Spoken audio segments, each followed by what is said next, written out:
Hello and welcome to this week's Developer Diary, where we're focusing on Wood Elves. They are the second-born of the Eldar races, and they are the younger siblings of Forest Elves, older siblings of the Wild Elves, Sun Elves, and Mountain Elves of Styria. I absolutely love the Wood Elves. In fact, if I were forced to make a decision as to which of the Eldar was my favorite, I would say it was the Wood Elves. They're just so damn cheerful. Honestly, there are a lot of things to love about the Wood Elves. Their fascination with bright and shiny things lends to my own occasional ADD tendencies, but also their love of family, their devotion, and their loyalty to their blood relatives is just something that strikes a very powerful chord with a lot of people. What's not to love about the Wood Elves? They live in tree houses. They don't have any money cares or concerns. I mean, to me, that's a fantastic thing.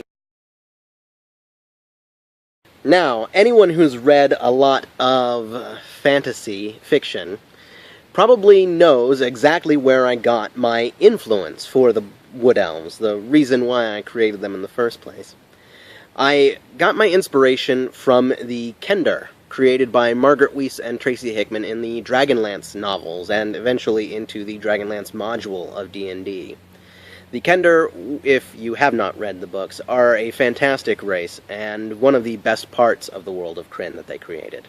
I didn't just use the Kender as my only inspiration for the Wood Elf family clans. Instead, I also took a lot of Earth's gypsy cultures, the ones that like to ramble around, just sort of throw stuff together, very in touch with family, but also known for not really having too strong of a concept of other people's belongings. I think my players both dislike and like running into Wood Elves. Dislike because they have to watch out for their belongings, but like because they are one of the races of Styria that it is easiest to remember their names. Their names are simple. They use the names of birds and objects and physical things in common as their primary name, and you can always tell what clan they belong to. Their family clan name is included as part of their last name, every single time. Robin, Cillian Meridan, Pheasant, Ariats Vanai, Starling, Cairn, Whisper, Meridan, Crow, Harker, Albatross, Vanai. Only one player has actually played a pure Wood Elf. I've had another player that played a half-breed Wood Elf and Forest Elf, and that was kind of fun. I like playing around a little bit with the disadvantages of being a Wood Elf. But for the most part, the one that I've had the most experience with is Harker Vanai, one of the children of Albatross Vanai, the patriarch for the family clan Vanai, who, not unlike most of his peers, decided that thievery wasn't really for him. He wanted to be an archer and carry around a bow bigger than him. What I most loved about playing in that campaign was that Harker, he made everyone friendly just by being friendly himself. It didn't matter who he encountered and in what situation. He was always very upbeat and ready to make friends, and that changed the entire flow of the campaign.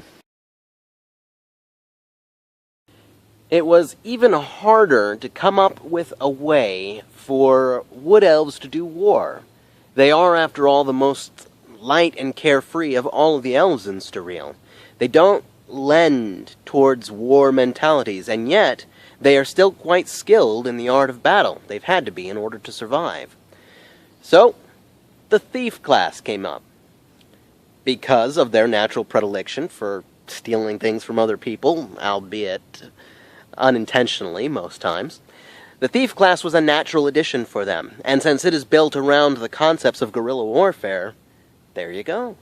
Pay attention to your surroundings, use what you've got, take out your enemy, using any means necessary. That is kind of difficult to find in any sort of modern media setting, but any situation in which you see your plucky hero engaging in pitched battle in a bar, perhaps, or in an alley where they have to use a trash can or a bottle or a pool stick or anything else that they have at hand in order to aid them in combat. That's the sort of combat style I was thinking of for Wood Elves, and it's a really good inspiration when creating characters of that type.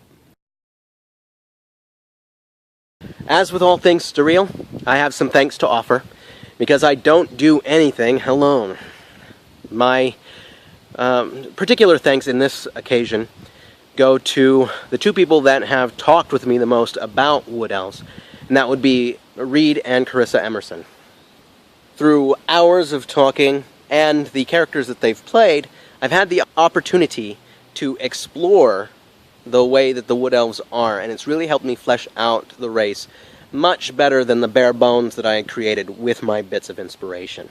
As always, thank you for joining us for this developer diary about Wood Elves. Feel free to check out our Facebook page and our website. We've got lots of fun information on both of those. And keep track of us. We're going to be doing more of this.